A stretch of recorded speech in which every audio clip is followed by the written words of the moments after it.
Je vous transmets mes salutations les meilleures. Je suis aussi heureux de vous retrouver sur la chaîne de l'étudiant en droit pour continuer l'apprentissage et la pratique du droit. Aujourd'hui, nous parlons de droit administratif, le droit en licence 2. Historiquement, le droit administratif français est un droit ancien qui s'est modernisé au fil du temps pour prendre en compte les besoins de la société, droit des administrés, activités, pouvoirs et responsabilités de l'administration, influence d'autres ordres juridiques, droit international, droit de l'Europe, droit constitutionnel, droit privé. L'arrêt Blanco du tribunal des conflits peut être considéré comme l'acte de naissance du droit de la responsabilité administrative. Pour commencer, situons donc le droit administratif. Le droit administratif est étudié, en général, à partir de la deuxième année des études de droit à l'université. Il appartient au droit public.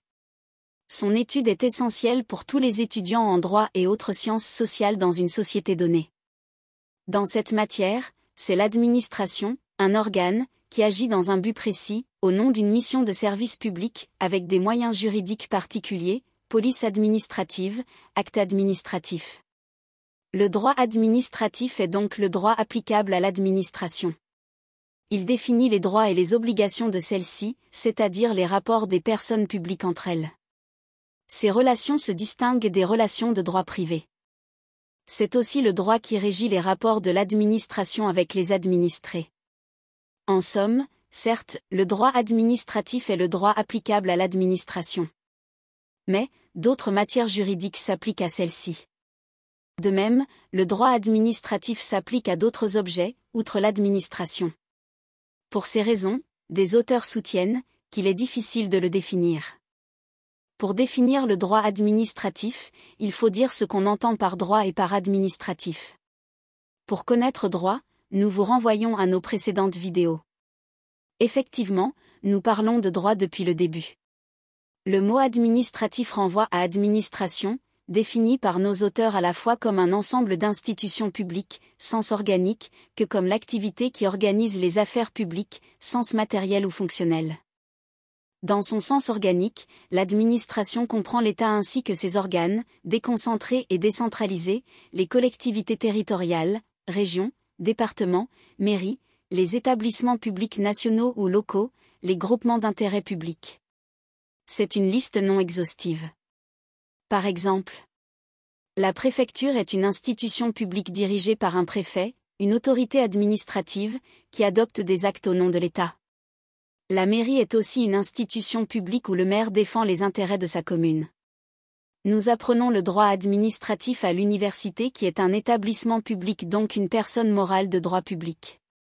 Le président de l'université ainsi que nos enseignants sont des agents publics, fonctionnaires ou contractuels. Sur ce point, il faut comprendre que ce n'est pas seulement l'organe qui agit qu'on prend en compte pour définir l'administration. L'accent est plutôt mis sur les activités accomplies. C'est dans cet esprit qu'il faut lire la jurisprudence du Conseil d'État, notamment l'arrêt d'Assemblée du 13 mai 1938, numéro 57302, Caisse primaire et des protections. Effectivement, les juges du Palais Royal ont jugé qu'il est interdit à des organismes privés de cumuler des emplois, lorsqu'ils ont en charge l'exécution d'une mission de service public. Vous trouverez dans la description de la vidéo un lien vous donnant accès à cet arrêt. Dans son sens matériel, on voit alors que le droit administratif s'applique à des personnes privées puisque ces dernières prennent en charge des affaires publiques. Les deux aspects de la définition montrent que l'administration est une notion abstraite. L'administration étant une notion abstraite, un objet spécifique, différent des particuliers, le droit administratif est alors un droit spécial qui déroge au droit commun. Nonobstant cela, des règles juridiques contenues dans le Code civil et le Code de procédure civile s'appliquent à l'administration au même titre que les particuliers.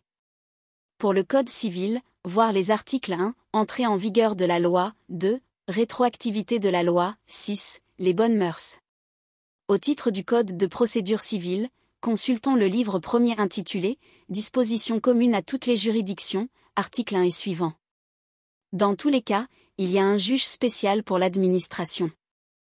C'est un juge spécial, le juge administratif, qui contrôle les actions de l'administration.